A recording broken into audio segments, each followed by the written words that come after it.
내가 따라가서 치고 그 입에서 기를 건져내었고 그것이 일어나 나를 해하고자 하면 내가 그 수염을 잡고 그것을 쳐 죽였나이다.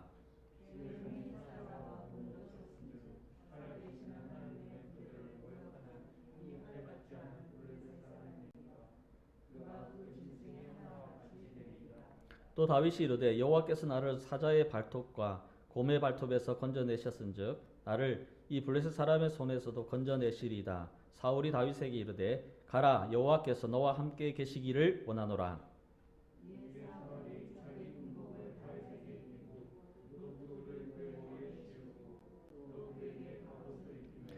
다윗이 칼을 군복 위에 차고는 익숙하지 못하므로 시험적으로 걸어보다가 사울에게 말하되 익숙하지 못하니 이것을 입고 가지 못하겠나이다 하고 곧 벗고 손에 막대기를 가지고 시내에서 매끄러운 돌 5을 골라서 자기 목자의 제구 곧 주머니에 넣고 손에 물매를 가지고 블레셋 사람에게로 나아가니라.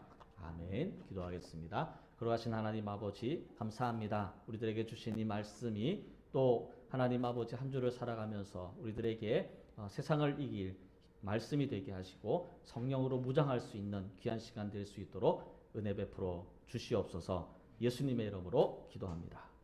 아멘. 싸움에서 기선제압이라는 말이 있습니다. 상대의 기를 꺾어놓고 싸움에 임하는 자세인데 이때 기가 눌린 상대방은 평상시에 자기의 실력의 100%를 발휘하지 못한다고 해요.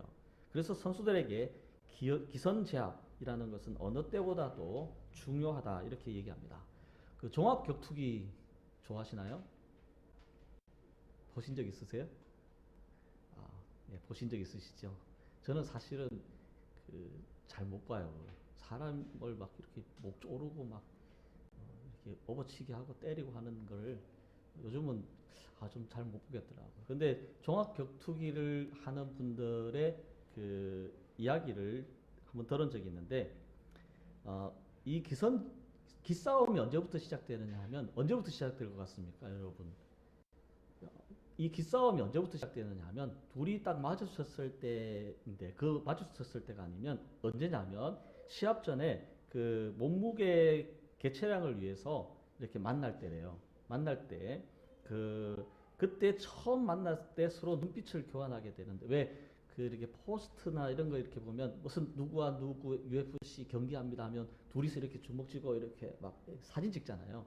이때 서로 처음 이렇게 딱 마주치는데 그때 이 눈싸움이 장난이 아니랍니다. 그래서 그때부터 서로 기선을 제압하기 위해서 막 째려보고 또 입에서 막 이렇게 뭐라 그래요? 좀 이렇게 상스러운 욕도 막 이렇게 하고 또 이렇게 막 보함도 지르고 막 하는 이유가 그때의 그, 그 승패의 반을 거기서 결정난다고 해요. 그래서 그때 서로의 눈빛을 교환할 때 내가 힘들겠어 라고 하는 사람이 있고 되겠는데? 라고 생각하는 게 그때 눈빛을 서로 교환할 때 이렇게 느낌을 딱 받는다고 해요. 그리고 이제 막 가장 긴장될 때가 언제냐면 왜 경기 전에 대기실에서 이렇게 손에다가 이렇게 붕대를 막 감잖아요. 그 붕대를 감을 때 그 테이핑을 할 때 굉장히 최고의 긴장감이 이렇게 몰려온답니다. 혹시나 부상을 당하지 않을까, 또 혹여는 성패에 대한 걱정, 또 혹은 회피하고 싶은 두려운 마음이 막 이렇게 몰려온답니다. 그때마다 마음을 다시금 다져서 경기에 임한대요. 그만큼 마음으로 찾아오는 두려움이라는 게 얼마나 큰 영향을 주는지 이런 경기를 하는 분들을 보면 그들의 말씀들을 이렇게 들어다 보면 알 수가 있는 것이지요. 이스라엘과 블레셋 간의 전쟁이 있었어요. 많은 전쟁이 있었겠지만 특별히 오늘 블레셋과 이스라엘이 전쟁을 한 전쟁의 내용이 오늘 담겨져 있습니다. 다윗은 형들이 블레셋과의 전투에 군인으로 참가하고 있을 때에 나이가 어렸었어요. 그래서 오늘도 본문에 보면 너는 소년이고 그는 어려서부터 용사다. 이렇기 때문에 싸우지 못할 것이다 라고 얘기하는 만큼 좀 어린 나이였습니다. 그래서 우리가 본문을 다 읽지 그 31절부터 읽었지만 17장을 이렇게 읽어보면 다윗의 형들 3명이 전쟁에 참가를 합니다. 아버지 이새는 나이가 있었는지 전쟁에 참가하지를 못했고 대신 아들들 3명을 다 큰 장성한 아들들 3명을 참여시킵니다. 그리고 싸움에 나간 형들을 위해서 먹을 것을 준비해가지고 그 다윗에게 심부름을 보내게 됩니다. 곧 먹을 것을 위해서는 아니고 아들들의 그 안부가 궁금하잖아요, 그죠? 혹시 자녀들을 아직은 저 뒤에 분들은 아직 아기들이 어려서 잘 모르지만 그 군대를 보내보신 분들은 아마 아실 거예요, 그죠? 자식을 군대에 보내보면 참 잘 있는지. 저희 아들도 지금 군대 가 있는데 휴가를 못 나옵니다. 그래가지고 매번 막 그 힘들어하고 하는 거예요. 그래서 그나마 요즘은 뭐라 그럴까요?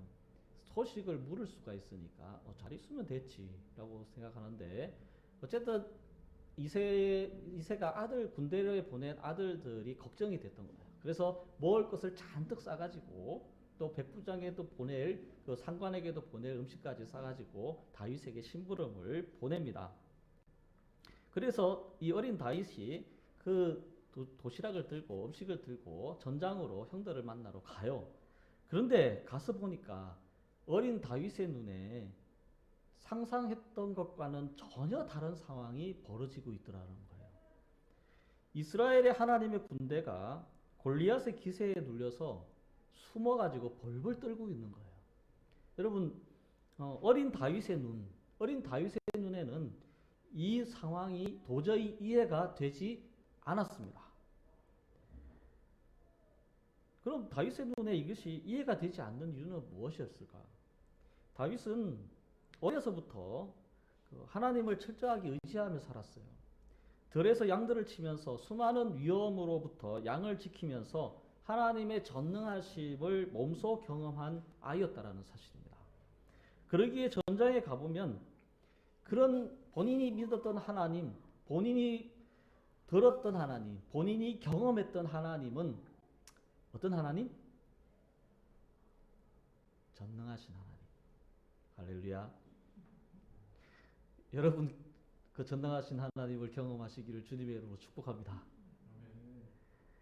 어릴 적부터 신앙생활 하신 분들은 이 전능하신 하나님에 대해서 마르고 닳도록 귀에 들었어요. 그죠? 맞죠? 주일학교 나온 친구들은 하나님께서 어떻게 역사하셨는지를 막 이렇게 봅니다. 그렇기 때문에 전쟁에 가서 우리 하나님의 백성, 하나님의 그 택하신 하나님의 군대가 지금 블레셋과의 전투를 하고 있어요. 전쟁을 하고 있어요. 그래서 어린 마음에 어떤 마음이 들었겠어요? 그냥 단번에 그냥 기선을 제압하고 펄펄 날고 있을 것이다. 우리 형들은 아마 제일 앞장서서 막 칼을 들고 나아갈 것이다. 라는 생각을 하지 않았겠어요? 근데 가보았더니 어떤 상황이 됐어요? 이건 뭐 말도 안 되는 상황이 벌어지고 있는 거예요. 하나님의 백성이 단 한 명 골리앗이라는 그 장군 앞에서 벌벌 떨고 있는 모습을 보게 된 겁니다. 사랑하는 여러분, 여기서 한 가지 우리가 분명히 하고 가야 하는 게 뭐냐면 이스라엘 군대들이 두려워한 존재가 블레셋입니까? 아니면 군대의 그 대장인 골리앗이었습니까? 그래서 성경을 잘 보시면 이스라엘 백성들을 보면 골리앗으로 인해서 벌벌 떨어요. 어쩌면 이스라엘 군인들이 이렇게 생각했을 수도 있을 거예요.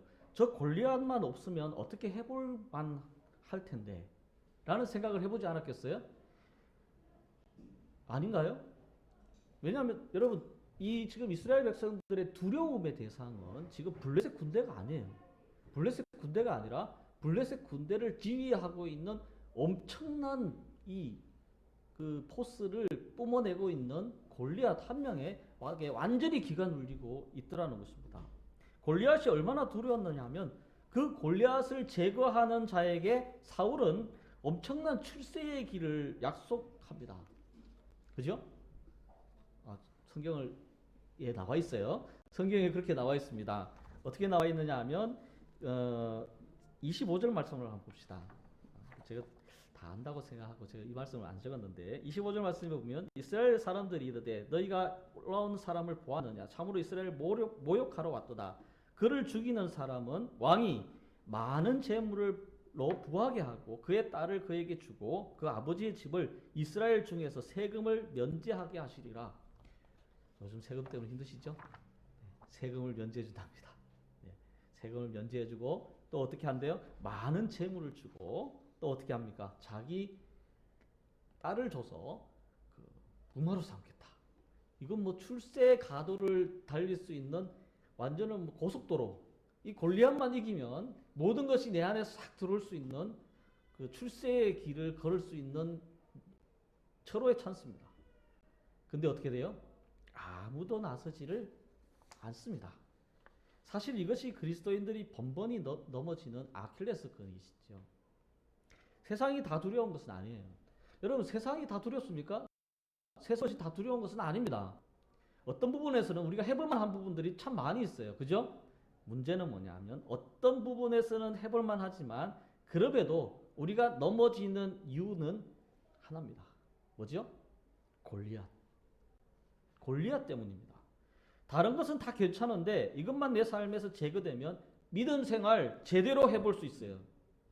여러분 교회를 다니는 우리 모두가 다 꿈꾸는 게 뭐예요?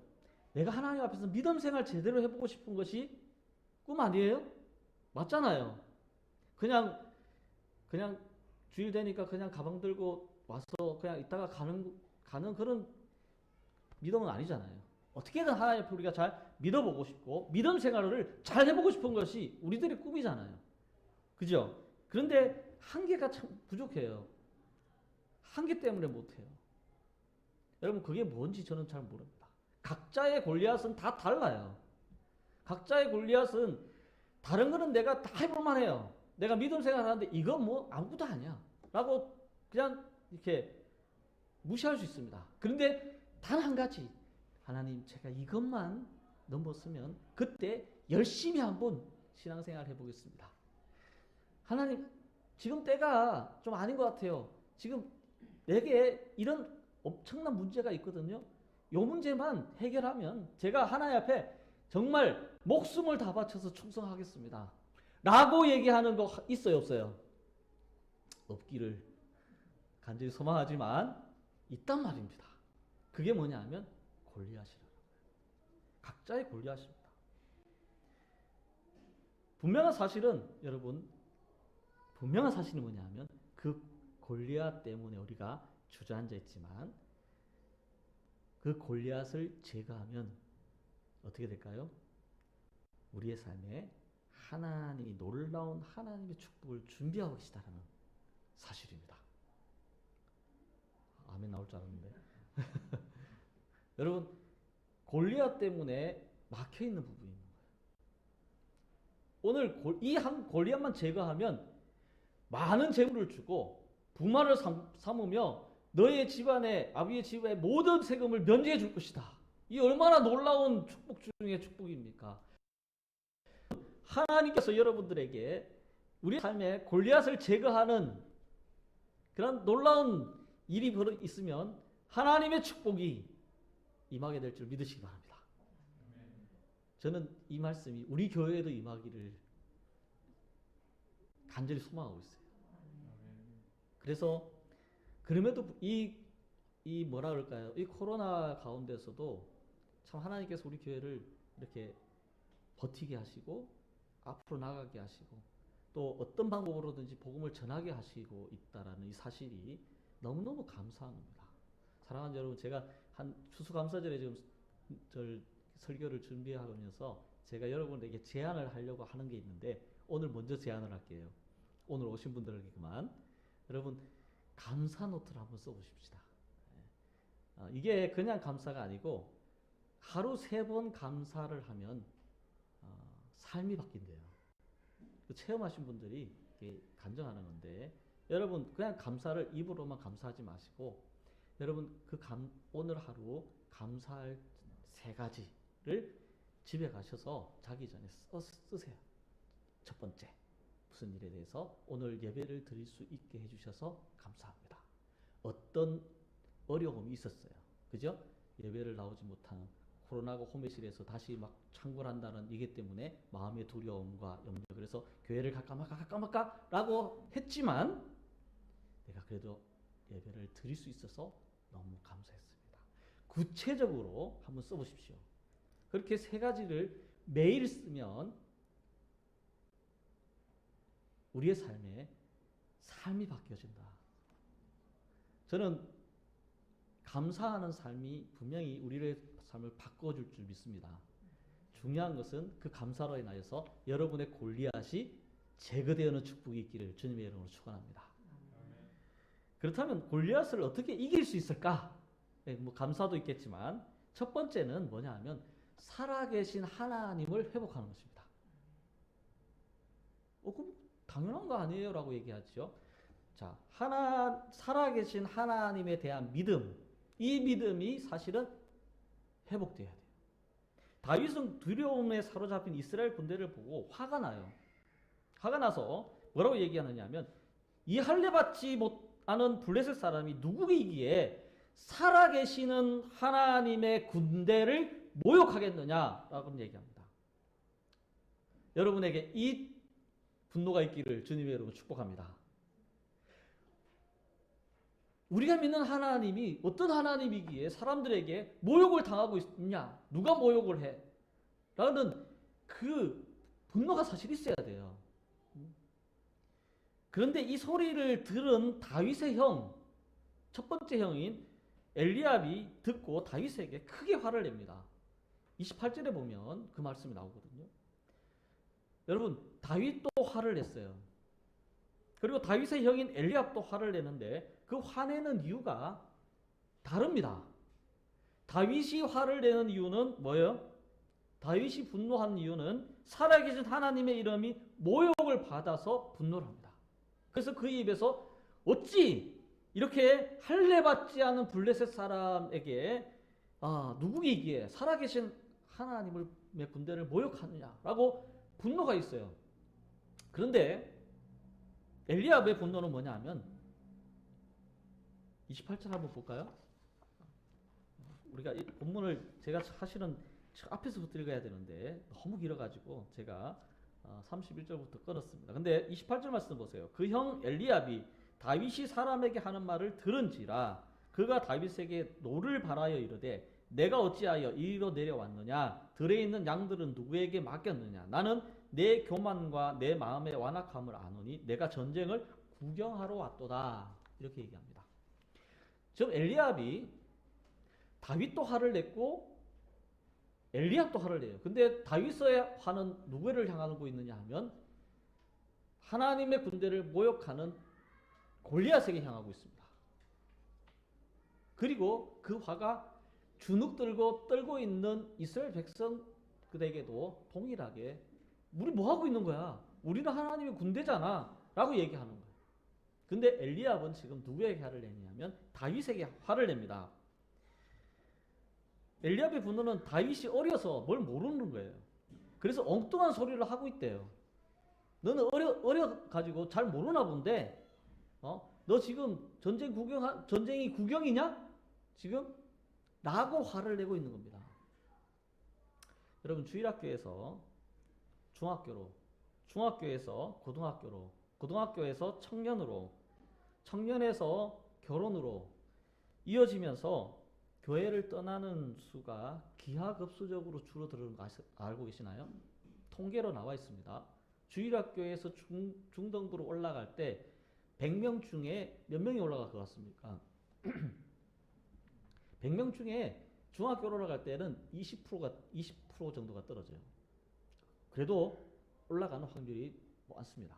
그러나 중학교에서 고등학교로 올라갈 때 여러분의 자녀에게 뭐라고 얘기할까요? 야, 너 이제 고등학생이야. 라는 말이 무슨 뜻이에요? 야, 너 이제 고등학생이야. 라고 하는 말은 너 이제 대학 갈 공부해야 된다는 거예요. 아니 뭐 공부는 고등학교 때만 합니까? 중학교 때부터 해야 돼요. 근데 고등학생이 되면 대부분의 부모님들이, 아니 교회 다니는 부모님들조차 뭐라고 얘기하느냐면, 야 이제 교회 활동 이제 좀 자제해야 되지 않겠니? 라고. 여러분 중학교에서 고등학교 올라갈 때 떨어지는 숫자는요, 초등학교에서 중학교 올라가는 거에 상상하지도 못할 정도로 반 이상이 떨어져 버립니다. 그럼 어떻습니까? 고등학교에서 대학교로, 아니 청년으로 가면 어떨 것 같습니까? 이건 뭐 제가 저희 어릴 때에 저희 주일학교 고등부까지 제 동기만 16명이 다녔어요. 지금 신앙생활하고 있는 친구들 저와 함께 2명 있습니다. 아무도 없어요. 여러분 어떻습니까? 왜 이런 상황이 벌어지는지 아세요? 주일학교에서 우리가 배우는 하나님은 전능하신 하나님이에요. 그죠? 맞죠? 이게 맞죠? 네, 전능하신 하나님. 골리앗 물리치고, 예? 홍해 가르고, 요단 건너고, 싸우면 이기는 거예요. 예? 그런데 어떻게 됩니까? 나이 드신 어른들 보니까 전능하신 하나님은 없어요. 여러분 전능하신 하나님 있기를 주님의 이름으로 축복합니다. 없어요. 근데 세상에 골리앗에 벌벌 떨고 있는 어른들만 남아 있어요. 그래서 시선이 바뀌는 거예요. 왜냐하면 중학교 때부터는 이제는 제일 무서운 그 연령층이 중등부잖아요. 중학생들입니다. 이제는 건들지도 못해요. 근데 그들의 눈에는 어른들이 이상하게 보이는 거예요. 하나님은 전능하신 하나님인데 맨날 뭐예요? 네, 거기까지. 세상이 몸집을 키워가는 것이 아니라 원래 세상은 골리앗이었어요. 그죠? 문제는 하나님의 시선으로 골리앗을 보니까 골리앗은 작아 보이다가 성장하면서 세상의 시선으로 오염됨으로 인해서 우리들의 시선이 골리앗을 보니까 이제는 너무너무 큰 존재가 되어버리고 말았더라는 사실입니다. 그 인식을 누가 만드느냐 하면 누가 만들었을까요? 어른들이 만들어요. 현실적으로 생각해야지 라고 얘기하는 겁니다. 사랑하는 여러분 잘 들으세요. 성경의 이야기는 우리들이 아이들에게 읽히고 있는 그리스 신화가 아닙니다. 저 뒤에 저희가 그 주일학교 아이들 읽으라고 내가 책을 갖다 놨는데 동화 막 읽었잖아요. 그러면 그 안에는 무궁무진한 상상의 세계를 펼칠 수 있어요. 그런데요, 여러분 우리가 조심해야 될 게 뭐냐 하면 성경의 이야기들을 언제부턴가 그리스 신화의 이야기처럼 생각해 버리더라고요. 목사님 설마 그럴 리가 있습니까? 그러지 않았으면 좋겠습니다.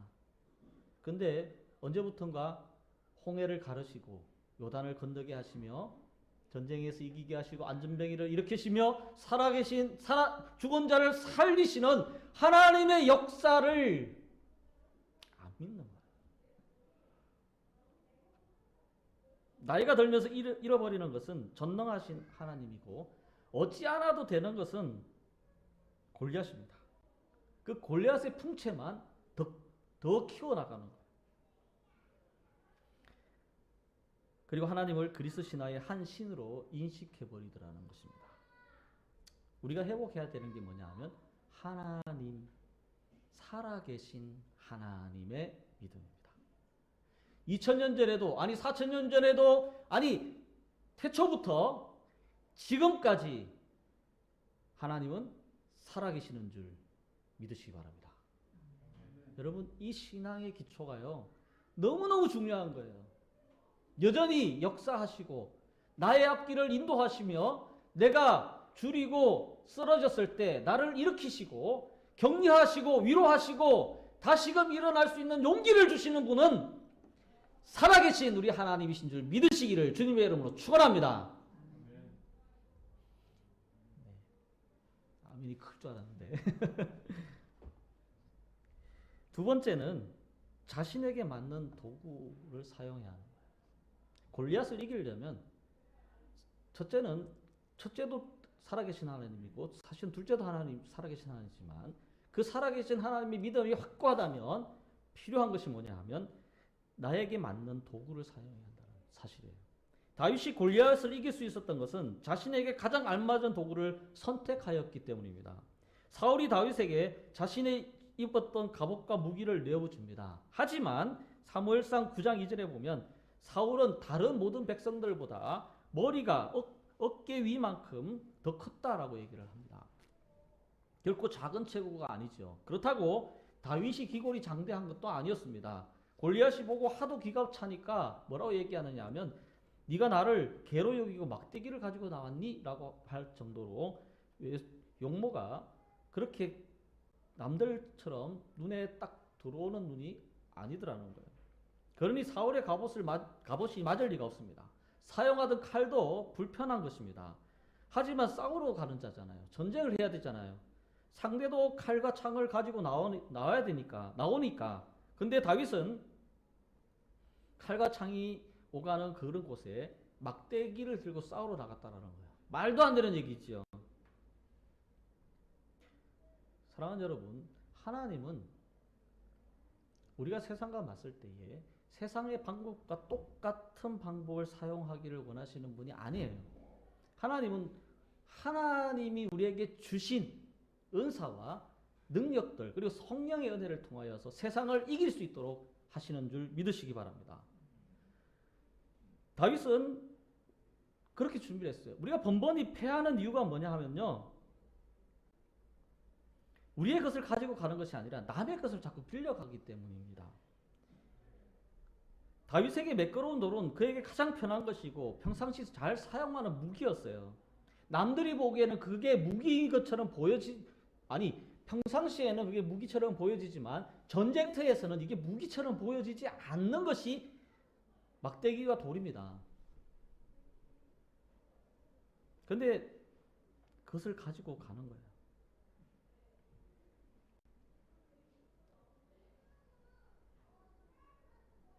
하나님께서 하시면 돌 하나로도 충분합니다.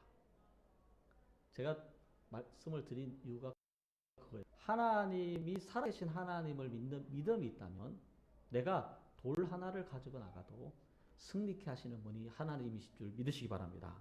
그런데 굳이 다윗은 몇 개를 준비해요? 5개를 준비합니다. 다윗이 골리앗을 쓰러뜨린 돌의 숫자는 하나였어요. 2개를 사용하지도 않았습니다. 딱 1개만 사용했어요. 그렇다면 나머지 4개의 돌은 의미가 없는 것일까요? 아니면 하나님만을 의지하는 다윗이 5개나 준비한 것이 어쩌면 믿음 없는 행동이라고 말할 수가 있을까요? 5개를 준비해서 1개는 아무래도 위험하니까 5개를 다 준비해서 그 중에 하나의 역사하기를 기대했을까요? 이러한 생각을 하는 것은 사실은 여러분, 사실 이것은 요행을 바라는 것입니다. 요행은 믿음이 아닙니다. 여러분, 우리의 삶의 신앙생활에 요행과 믿음을 혼돈하지 않았으면 좋겠습니다. 다윗은 요행을 바란 것이 아니에요. 자신의 편에서 준비할 수 있는 최선의 것을 준비한 것입니다. 돌 하나를 준비하여서 하나님을 시험하지 않았다라는 거예요. 자, 여기서 우리 정말 중요한 게 있어요. 우리는 이렇게 하나님과의 내기를 참 많이 해요. 돌 1개를 준비해서 하나님과 내기를 합니다. 다윗은 하나님을 신뢰하고 믿었고 그 믿음으로 나아갔지만 자신이 준비해야 하는 최선의 것을 준비했다라는 겁니다. 다윗의 5개의 돌은 믿음의 표현입니다. 비록 준비한 5개 중에 4개를 사용하지 못했다 하더라도 그것이 전혀 아까운 것이 아니라 하나님의 은혜를 체험하는데 충분한 숫자가 5개였다라는 거예요. 아니, 5개의 의미를 얘기하는 것이 아니라 준비할 수 있었던 그의 믿음의 분량을 얘기하는 것입니다. 우리는 골리앗과 맞설 때에 그리고 하나님의 사람으로 살아갈 때에 우리의 삶에서 얼마나 최선의 삶을 살고 있으십니까? 겨우 1가지 준비하고는 그걸로 결판을 내려고 해요. 그리고 하나님께 하나님을 시험합니다. 여러분, 결판을 내야 할 상대는 하나님이 아니에요. 여러분, 우리가 참 신앙생활하면서 오해하는 게 뭐냐 하면 하나님과 단판을 지어야 된대. 여러분, 하나님과 단판 지을 길이 아니에요. 세상과 단판을 지어야 됩니다. 그런데 우리는 한 개를 딸랑 준비하고 그걸로 이거 아니면 안 된다고 하나님 앞에 때를 쓰는 거예요. 여행을 바라는 겁니다. 우리가 준비할 수 있는 거 최선을 다 해야 하는 거예요. 그리고 5개 중에 1개 역사하시더라도 그 4개는 하나님이 우리의 하나님을 향한 믿음으로 인정하신다는 거예요. 여러분, 하나님과 결판을 내지 마시고 세상과 결판을 내시기를 주님의 이름으로 축복합니다. 언제부턴가 우리가 신앙생활을 세상과 맞서면서 하나님과 결판을 내려고 해요. 화를 내야 되는데 골리앗에게 화를 내야 되는데 다윗에게 화를 내고 있어요.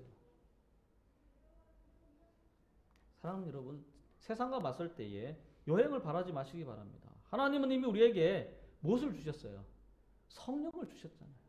성령을 주셨고 골리앗을 이길 수 있는 힘도 주셨다라는 사실입니다. 단지 우리가 다윗처럼 성령으로 역사하도록 5개의 매끄러운 돌을 준비하지 않고 있다는 거예요. 겨우 하나 준비해서 하나님과 그걸로 단판을 지으려고 하고 있다는 사실입니다. 여러분, 5개의 돌 고를 때에 다윗은 어떻게 골랐어요? 매끄러운 돌을 골랐어요. 매끄러운 돌. 잘 다듬어져 있는 매끄러운 돌. 여러분, 우리의 삶에 하나님께서 우리에게 주신 가장 좋은 매끄러운 돌들이 여러분 가운데 있는 줄 믿으시기 바랍니다. 남의 것 빌려서 남이 이렇게 해서 성공했더라, 하나님 응답을 받았더라, 그거는 그 사람의 매끄러운 돌이에요. 그거를 가져다가 나한테 쓰면 안 맞는다라는 겁니다. 간정 듣는 거 참 좋습니다. 간정을 들어서 도전받는 것은 참 좋지만 그 간정대로 하는 것이 아니라는 거예요. 하나님은 반드시 여러분에게 매끄러운 돌을 준비하도록 여러분들에게 그 돌을 주셨다라는 사실을 기억하시기를 바랍니다. 그리고 그것으로 세상에 나아가서 승리케 하시는 줄 믿으시기 바랍니다. 사랑하는 여러분, 골리앗을 이기고 싶으면 살아계신 하나님을 다시 회복하십시오. 그리고 세상의 방법으로 맞서려 하지 마시고 우리에게 주신 성령의 은혜로 맞서시기를 주님의 이름으로 축복합니다. 그리고 매끄러운 돌을 준비하십시오. 그리고 골리앗을 향해 날리십시오. 축복의 길이 열릴 겁니다. 여러분, 골리앗을 넘어지면 그 뒤에는 축복의 길이에요. 골리앗이 우리를 막고 있는 거예요. 여러분, 축복의 길이 열려지는 오늘 이 이후로부터 골리앗이 여러분에게는 아무 존재가 아닌 그 존재가 되어서 하나님의 축복의 길이 우리 교회와 우리 모든 사랑하는 성도 여러분의 삶에 열려지는 은혜가 있기를 주님의 이름으로 간절히 축원합니다. 기도하겠습니다. 걸어가신 하나님 아버지, 영적인 싸움을 싸우고 있는 우리 모두가 세상과의 맞섬에서 우리가 하나님 골리앗을 만날 때마다 우리는 주눅이 들고